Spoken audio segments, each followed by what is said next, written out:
Conversations with Tyler is produced by the Mercatus Center at George Mason University, bridging the gap between academic ideas and real-world problems. Learn more at mercatus.org. For a full transcript of every conversation, enhanced with helpful links, visit conversationswithtyler.com. Hello, everyone, and welcome back to Conversations with Tyler. I'm very happy today to be chatting with Cynthia Haven. She is listed as a visiting scholar at Stanford, but I think of her as an independent scholar in the very best sense of that term. Quite recently, she has published the definitive biography of René Girard that is called Evolution of Desire, a biography of Czeslaw Milosz. She has written extensively on Joseph Brodsky and is published in just about every other outlet you might imagine. Cynthia, welcome. Thank you. It's wonderful to be here. If I think of three of your main interests, Girard, Brodsky, from then the Soviet Union, Milosz, they're all individuals in exile. Why are you fascinated with the theme of exile? That's an interesting question. I've never thought about it that way. I am interested in them. There were three people I happen to know. But that's endogenous, right? You got to know people who were exiled, self-exiled. Well, René was not self-exiled. He came here after the war because it was a place where he could get a job. He was recruited by the Americans that were going abroad and looking for bright young men to come and refill the colleges after the war and teach the GIs on the GI Bill. But why does exile interest you so much? And what kind of exile do you live? What are you exiled from? I'm not sure it does interest me so much. I don't think that was what attracted me to them. I guess we're all exiles in a way. I feel like one. Is there some kind of Eastern European liberalism they have in common? So there's a theme of Christianity running through Milosz and Girard. They're all from what you might consider, at least Brodsky and Milosz, failed societies in a certain way. Is there some new vision of liberalism running throughout the works of the three? Their politics and their thinking was not quite that easy to characterize. René considered himself, I think they all lose, certainly Milosz considered himself a liberal in Poland. But the terms changed so quickly with, the rise of Stalinism, with what was happening in Europe, that suddenly the terms keep shifting. And it's kind of hard to place any of them politically. René has been called a conservative, but he was pretty mainline democratic. These are terms that we've put a great deal of meaning on. I'm not sure that they're that fixed as we think they are. Mainline democratic was a kind of conservative in his time, right? Conservative in the literal sense. 5 years ago, I suppose. Well, maybe 15, 20 years ago, but... None of them are really political animals. Aren't they all quite political in some way? So Girard is writing about sacrifice and kingship, and he's obsessed with the Bible and Shakespeare. Those are all highly political themes. It's people today who are political that seem most interested in Girard, right? I'm not very political myself, and I adored the man. If we take Milosz, is there a way in which we can think of him as expressing a more liberal side of Dostoevsky? Is there such a liberal side of Dostoevsky? A call for universal love? I think that's beyond politics. But he was obsessed with the intellectual corruption of the intellectuals in France post-World War II, right? When so many French intellectuals were Stalinist, he writes his masterwork of social science, The Captive Mind, about how conformist everyone is and that they're unwilling to think independently, right? He was writing about the totalitarianism and the pressures that were brought on people by that system. But these are people living in France that he's criticizing, right? Not people living in the Soviet Union. It's both. Yes, but it was purely mimetic. Yes, it was a pretty universally Stalinist atmosphere. And the only person that befriended him was Camus. There were a few others, the people in Kultura, but they were Polish émigrés themselves. So there's a lot of conformity. I don't think conformity is left or right or liberal or conservative. It's just human nature. Are he and Girard thinking through what are the broader systemic implications of so much mimesis, whether or not it's a particular political vision? Again, I don't think it's political. I don't think they were thinking in those terms. Well, let's say I asked you to compare Girard's vision of human beings and how they copy each other, and Milosz's vision. How are those two visions different? I don't think they were. I think that they had a great deal in common in that regard, but they expressed it in a different way. They used a different language. For one thing, one was a poet. But Milosz also wrote about human beings, right? And he wrote a memoir, he wrote a novel. There's plenty of vision of how human society operates. Is mimesis more universal in Girard than Milosz? I would think so. It was the central point of his whole work for René Girard. But we're looking at human phenomena, and they're pretty much everywhere. How did Milosz react to the Berkeley free speech movement? He was sympathetic with the students, but as he commented, they complain because they have too much. It was very different from the environment that he had just left, where students had very few rights and very few freedoms. So he also thought the famous incident, of course, is when he was going through the campus and he was surrounded by protesters. And how did he react to that? With his best Slav accent, he waved his cane and said, "Begone, spoiled children of the bourgeoisie." Did he think they actually favored free speech? I'm sure he did, yes. He once wrote, and I quote, "The man of the East cannot take Americans seriously because they have never undergone the experiences that teach men how relative their judgments and thinking habits are." Do you agree? Yes. Would Girard agree? I think he would, yes. But wasn't he more of an objectivist in the sense of viewing Christianity as an objective vantage point for evaluating cultures, polities? He was viewing the scapegoat mechanism as the thing that united all these societies. But he's a systemic French thinker. In a way, Milosz seems to me much more relativist. Yes, I would agree. Why did Milosz translate parts of the Bible? I think because he wanted to make it more part of himself. Remember, he was going through an enormous amount of suffering at that point in his life, too, with his wife dying, with his son going mad. To what extent do you think his theory of intellectuals in post-war France explains American intellectuals today, that they're just highly conformist? I think it pretty much explains them, yes. I think there's a great deal of conformity in our culture as well. We academics, some of us, have tenure. What are we so afraid of in particular? Like, how does the calculus operate? One wishes for esteem. One wishes to get approval from one's peers. That can be as powerful as the fear of losing a job. But in a lot of realms, you get that esteem by innovating or by deviating from established opinion, right? So if you're a musician, you're expected to do something at least a bit different. And why is academia, why does it have more conformist standards for acceptance? Well, one is allowed to make the great breakthrough book or whatever, as long as it's breakthrough within certain confines, within certain limits. That's an interesting point. What is the point at which it becomes something unacceptable, outrageous, rather than just innovative? And who decides that? How does that get decided? Why do you think no tenured academic wrote a comparable biography of Girard, who in a way is not such a controversial figure, right? He's becoming more and more mainstream, but it's taken a long while for that to happen. He was in academia, but not of academia in a lot of ways. Basically, the head of the Michigan State University Press's series on René approached me and asked me to think of an idea for writing about René, and I noted that there had never been anything weaving together the life and the work. So the only reason that it happened is because I did it. I think that it was the conformist thing. Nobody wanted to stick their heads out. And people wanted to hold him at a distance, I think. What do you think of the current Silicon Valley infatuation with Girard? I think it's very mimetic, don't you? A lot of that is Peter Thiel's influence. It's kind of a mixed bag. It's interesting that people always want to ask me about Peter Thiel as the leader of this kind of mimetic wave. But I think he's got a lot more to say about a lot more things that are going to be of long-standing interest. We've already had some good analyses of his effect on Silicon Valley, but his effect on human behavior, his call for universal forgiveness, his call for being more independent, not being mimetic in all one's desires. I think that those are his enduring messages that are more important than the world of technology. What did Girard think of social media? He saw an early form of them, right? He was not tremendously interested. Of course, he used a computer. He was on the internet. He was always on his own wavelength. He was an amazing man to know, an amazing man to talk to. Sure. How did Proust influence René Girard?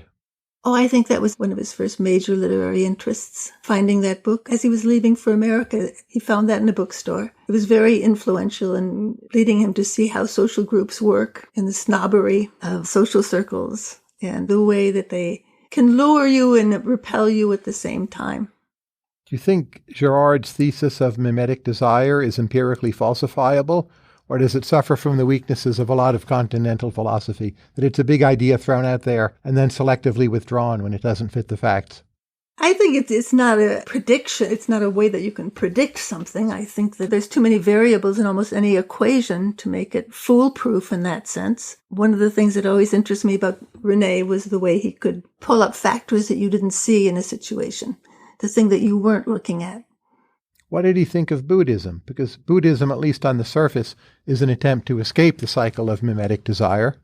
He wrote a book about some of the Eastern religions called Sacrifice that was mostly focusing on Hinduism. I think when people ask that question, well, what about Buddhism? What about Confucianism? But we use these labels of religions, there's millions of individuals within them. And whatever the religion says, there are mimetic behaviors. Human behavior doesn't suspend itself because of the label of a religion that you're going under. He did say, and he did feel, that Christianity and Judaism, and beginning with Judaism, were the first religions to focus in such a concentrated way on the way people, competition, strife, and the reasons for conflict, and the pressures to scapegoat.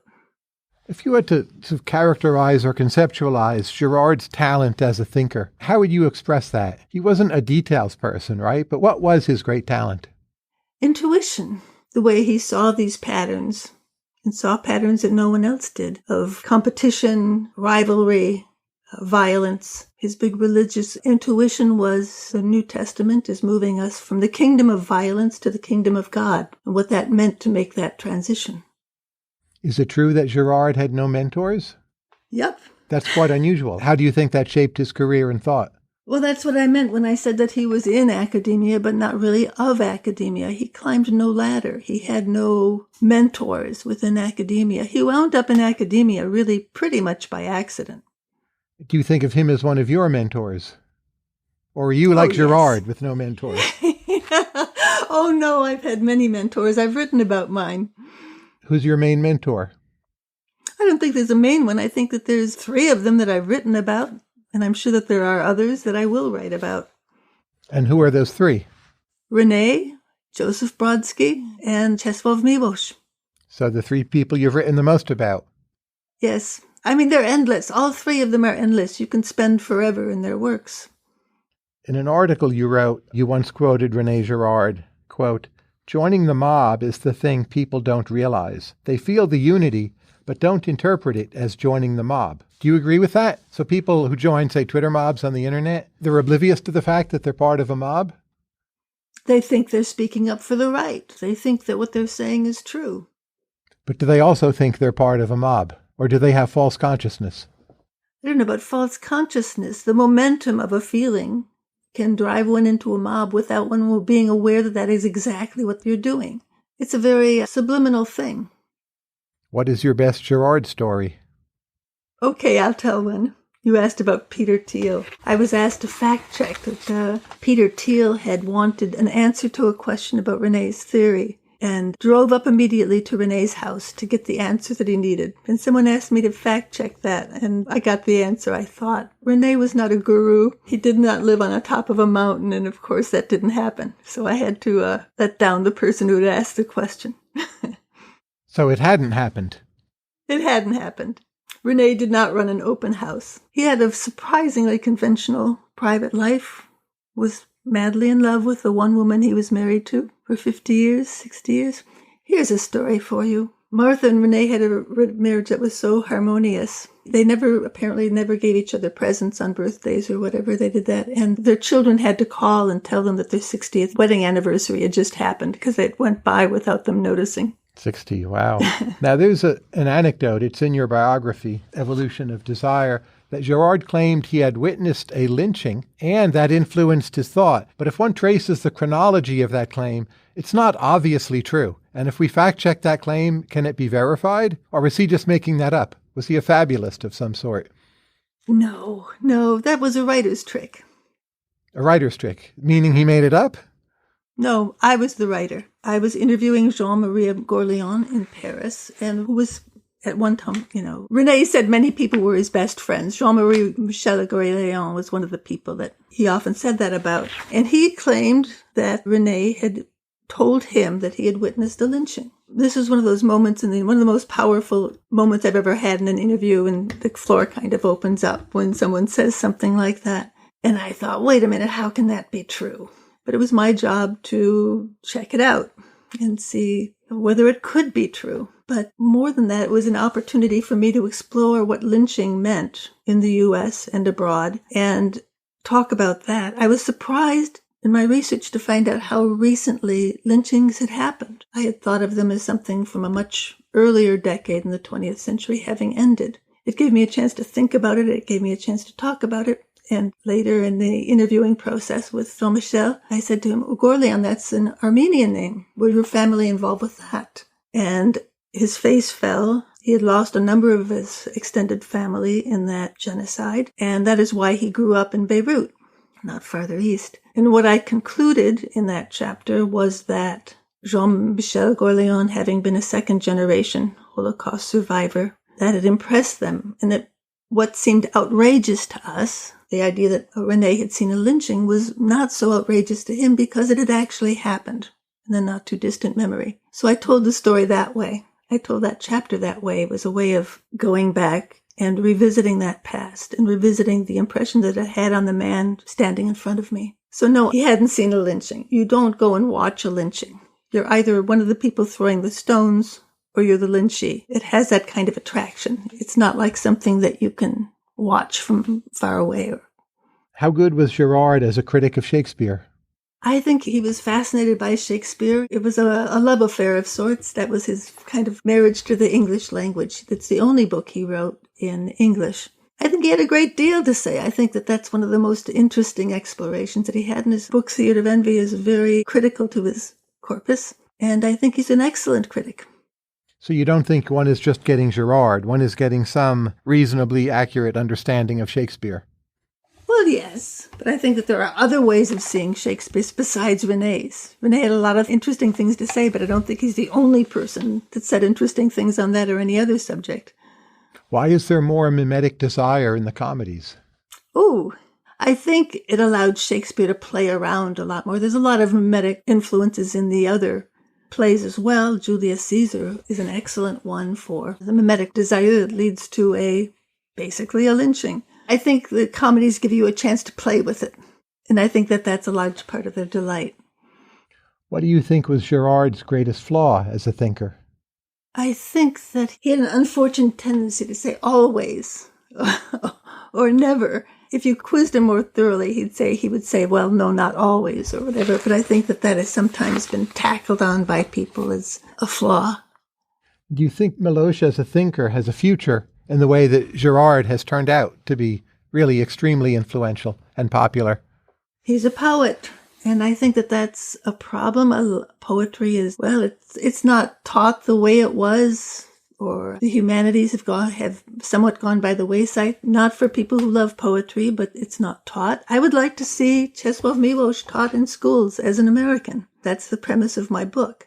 I think he had an enormous amount, but he was not a systematic thinker. As a poet, he was not trying to create a system, but he had an enormous amount to say to us today.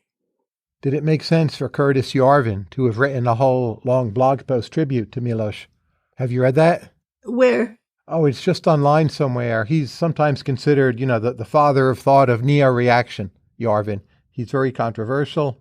I'd like to read that. I don't think I've read that. And he was really quite intrigued by Captive Mind, that he saw as a diagnosis of the intelligentsia today. Yarvin has a kind of cult following. He's very influential. It's not my thing. I'm very much more in the tradition of classical liberalism. But nonetheless, here was someone giving Milosz a huge push, and I haven't seen it lead to anything. But Milosz is not just a poet, right? I mean, very few people read Polish who are not Polish, but plenty of people I know have read Captive Mind. That is his only book that has been continuously in print and a bestseller since it was published in 1953. It's an amazing book, and yes, it's an amazing book to us today. It has a lot to say to us about what you're talking about and a lot else, about the conformity, about the pressures to what he called the Murty Bing pill. You've read Captive Mind. Yes. He wrote, consciousness does not help them to shed their bonds. On the contrary, it forges them. Yes. But what has gone wrong in freedom, since we have a relatively free society, that a work from someone who grew up under communism and then wrote about Stalinists in post-war France, that work could still be relevant today? What have we done wrong? Well, then we get back to René, don't we? It's imitation. It's a desire to conform. It's a desire to rise, get a better job, get tenure, whatever it is, that still pressures people. Milosz did not grow up under communism. That didn't come about until the fall of Warsaw and its destruction. Human nature remains the same. It's just a shame that it's getting more pathological forms.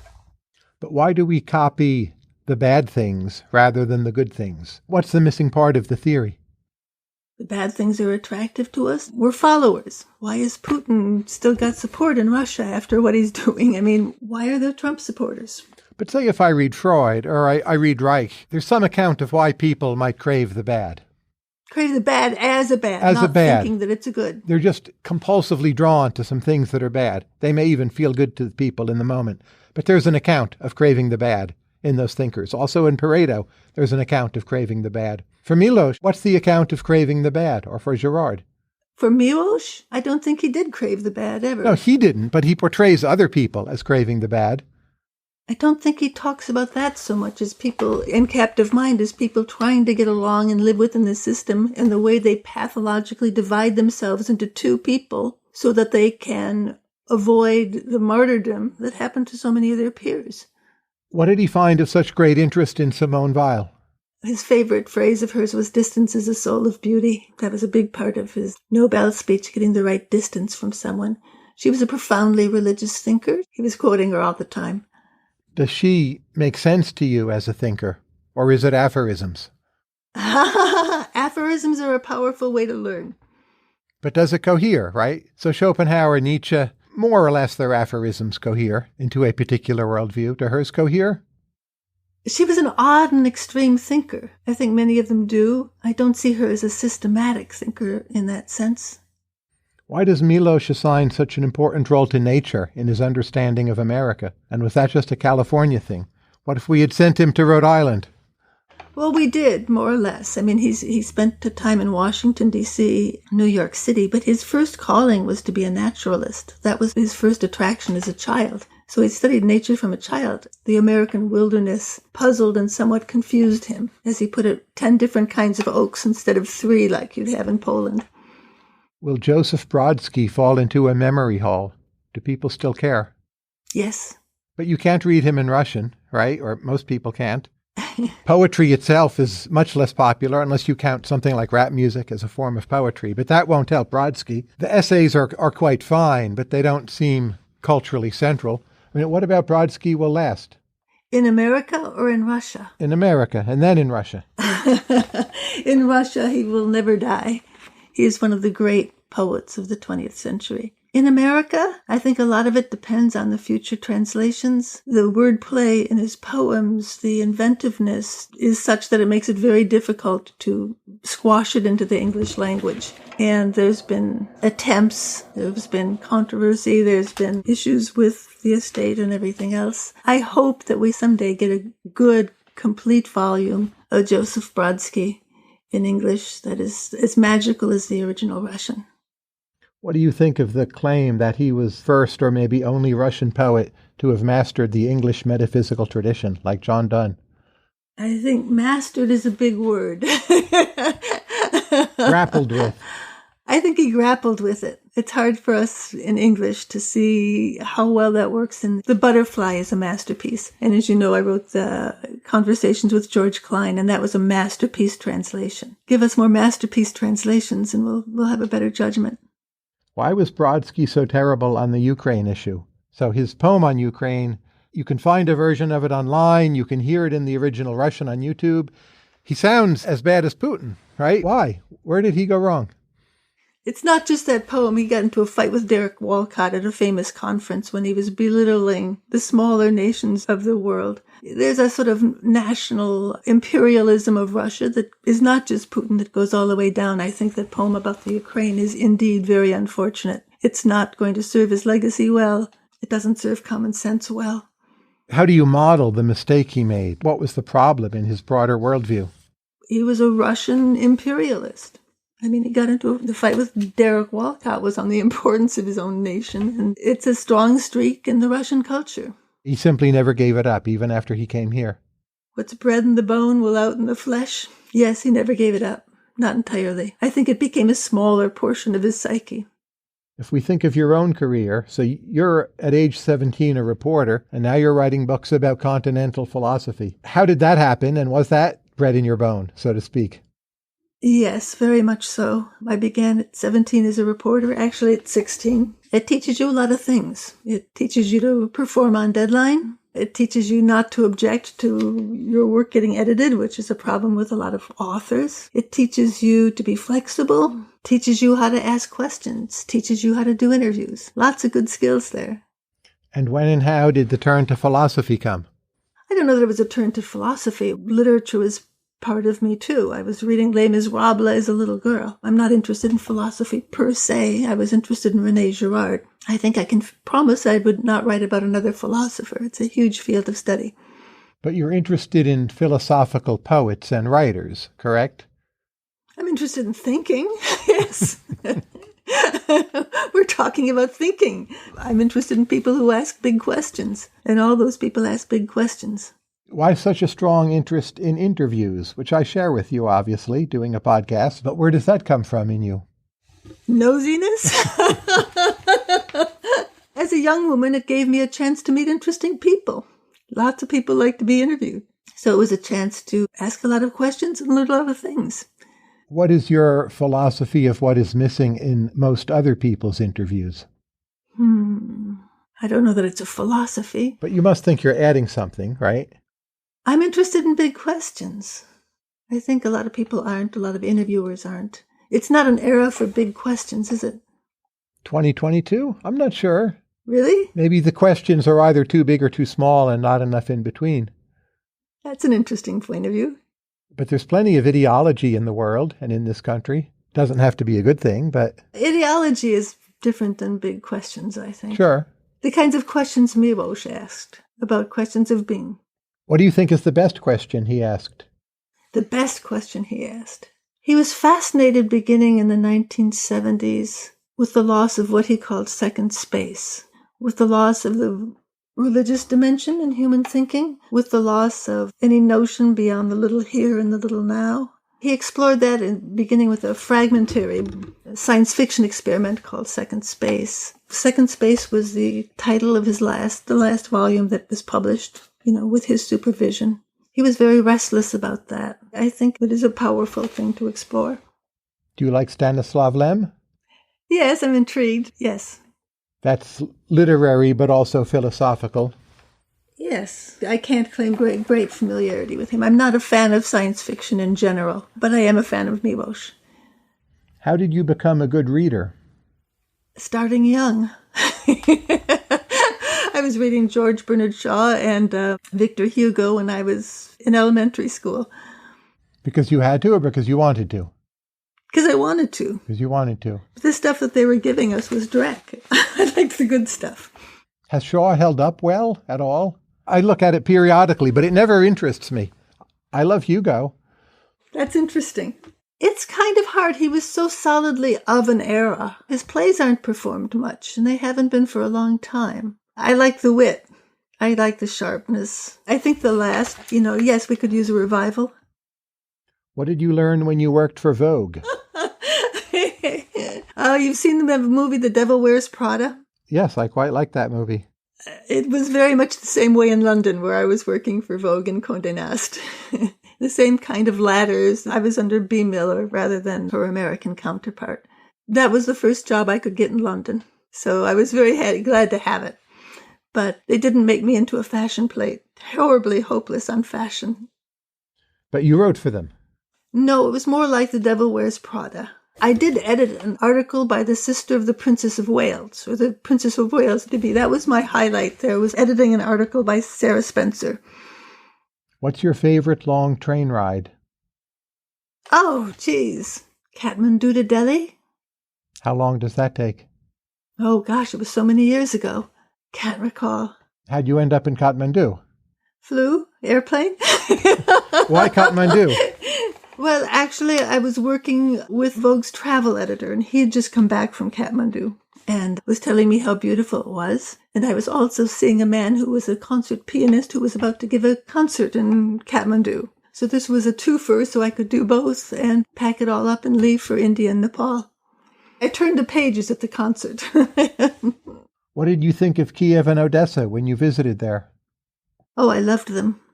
What years were these? That was 20 years ago, maybe. Mm-hmm. Odessa's charming, and Kiev is just absolutely beautiful. I love the Lavra caves, those tombs that they have underneath Kiev. I very much hope that it survives all of this and that Odessa is restored to Ukraine. Moldova? Moldova, too. Is Moldova fun or just interesting? Everywhere is interesting. I love traveling. I visited a Pushkin house in Moldova, I believe. Pushkin had houses everywhere in the Russian Empire. He had places that he stayed, and they're all memorialized in the Eastern Europe. So, how does traveling fit into your conception of yourself? I don't know that it does. I just want to see everything before I die. Well, that is a conception of yourself, right? For me, it's a kind of ultimate unit of account. Like, I value money, but I value money because it can get me places. I agree. It drives me nuts. I won't even be able to read. I've never been to Greece. I don't love Greece. I'm certainly glad I went, but it was uglier than I was expecting. And seeing ancient Greek civilization in Turkey and Sicily was in some ways more rewarding than seeing it in Greece. The museum in Athens was amazing, but I was a bit let down overall, I have to say. Just too much concrete, somehow. What's your favorite country? I love Latin America. I've lived in Germany, New Zealand, been to Mexico, I think 31 times. My wife is from Soviet Union, so there's so many places I could pick. My favorite country is the next one, perhaps. And what will that be? It will be Ireland in June. Ah! Colombia in July and northern India in August. I have never been to Ireland either. Greece and Ireland. It will be, I think, my fourth Irish trip, but I've never been to southern Ireland, so I'm going to see Cork and Limerick, which are huge gaps in my knowledge base, but I will be there. Doesn't it bother you that you could die without having seen everything? I have this strange ambition to actually see every significant city in the New World, which is not everything by any means, but I don't really have a strong ambition to see all of Africa. It would interest me, but it just seems not feasible for a number of reasons. But if I keep decent health, I'll feel within 5 years I'll have been able to see the significant cities of the New World. That will make me happy, and I'll write a book about it. The process of doing it and what I thought the major questions were and what I learned. That sounds like fun. So that's partly why I'm going to Colombia. Northern Brazil is a big gap in my knowledge. The little countries, the Guianas and Suriname, those are gaps. Venezuela's a problem. If anything stops me, it'll be danger in Venezuela. So there's another version of it where I get everywhere but Venezuela. What do you want to do before you die, besides see all these countries? See everywhere in Europe, minus Russia. Minus Russia? It's just not feasible anymore to include Russia. So would I love to go to Saratov? Of course, but I'm not optimistic about that country. So if I can, I will. I've only been a few times. I've never been to Lithuania or Malta or Montenegro. Obviously, Southern Ireland, Northern Poland, I've never been to. Eastern Slovakia, I've never been to. Puglia in Italy, I've never been to. Brittany and France, there are these huge gaps. But it does seem that they're manageable, right? It's not like someone saying, oh, I've never been to Austria, and they're starting from scratch. Yes. Can I go back and tell a Brodsky story about his imperialism? Tell us the story. I was on Facebook, and for some reason I posted something about Brodsky. I can't even remember what the topic was. It was when he was asked what he thought was the best way to see Moscow. He said from the cockpit of a B-52. Everyone just attacked me for posting this, and how horrible it was that someone should say this. A few days later, there was the attack on Ukraine. The thread went silent. It suddenly seemed not such a vicious idea as it had when he posted it. I hope that things change. I hope that Russia changes. I have another book coming out in Russia. How much interest in Russia is there in Girard? I hear quite a bit. Is that true? In Girard? In Girard. Really? Do you ever get readers in Russia who write you emails?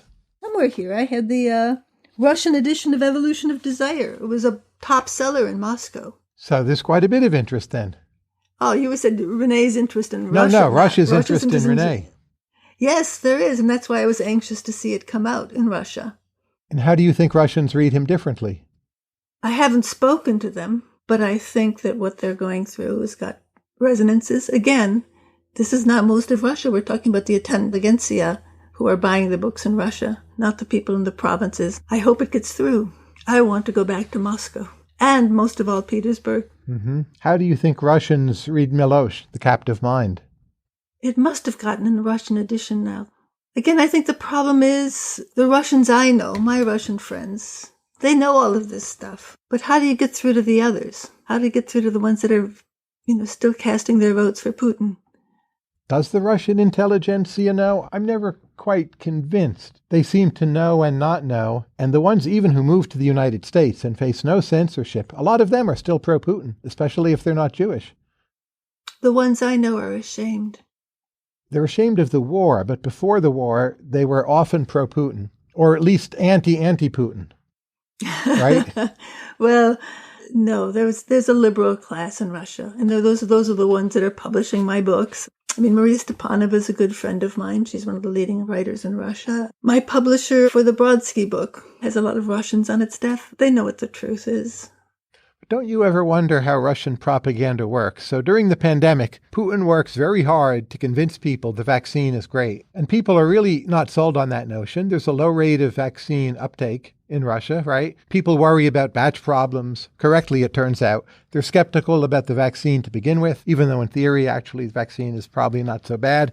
So the propaganda doesn't work.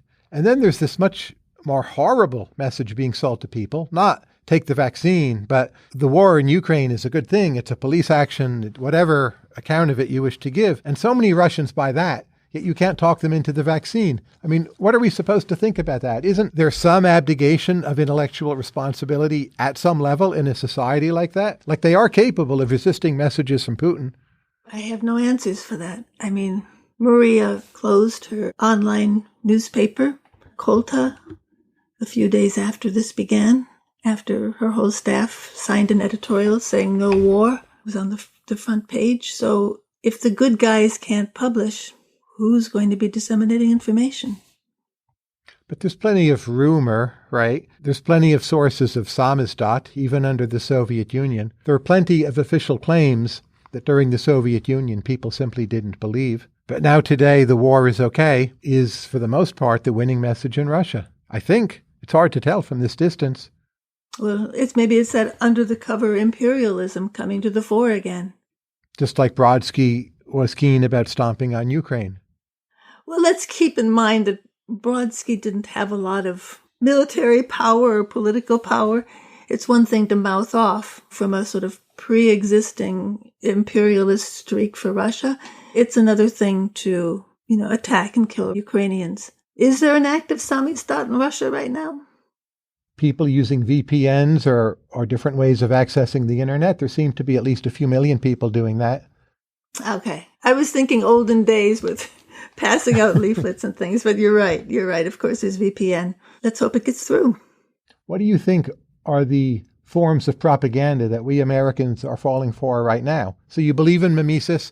You like the thought of Girard, Milosz. What is it? Russia is screwing up, Russian citizens are screwing up the war in Ukraine. What's our failing as American citizens? Well, you're on Twitter, yes? I'm on Twitter. But what do you think is the failing? Well, I mean, it's mimesis. It's this tendency for people to just join into Me Too momentums. It happens very fast in the U.S., I think, because so many of us are on the social media. It's our willingness to believe. I think our value system has become so introduced by commercial forces. It's hard to find serious forms of thinking.